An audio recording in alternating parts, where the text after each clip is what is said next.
ಪೌತ್ರಿ ಶಶಿಧರ್ ಅವರ ಪುತ್ರಿ ಶರಣ್ಯ ಎಂಬ ಕನ್ಯಾಮಣಿಯನ್ನು ಹುಲಿಯರ ಗೋತ್ರೋತ್ಪನ್ನಸ್ಯ ಸಣ್ಣಬಸಪ್ಪನವರ ಪೌತ್ರ ಕರಿಬಸಪ್ಪನವರ ಪುತ್ರ ಚೇತನ ಎಂಬ ವರಶ್ರೇಷ್ಠನಿಗೆ ಕೊಡಲು ಲಗ್ನ ನಿಶ್ಚಯಿಸಿರುತ್ತೇವೆ.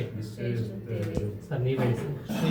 ಶ್ರೀ ಹುಲಿಯರ ಗೋತ್ರೋತ್ಪನ್ನ ಸಣ್ಣಬಸಪ್ಪನವರ ಪೌತ್ರ ಪುತ್ರ ಚೇತನ ಎಂಬ ವರಶ್ರೇಷ್ಠನಿಗೆ ತೆನೆಯರ ಗೋತ್ರೋತ್ಪನ್ನಸ್ಯ ಅಜಗಪ್ಪನವರ ಶರಮಣ ಬಸವರಾಜಪ್ಪನವರ ಪೌತ್ರಿ ಶಶಿಧರವರ ಪುತ್ರಿ ಶರಣ್ಯ ಎಂಬ ಕನ್ಯಾಮಣಿಯನ್ನು ತಂದುಕೊಡಲು ಲಗ್ನ ನಿಶ್ಚಯಿಸಿರುತ್ತೇವೆ.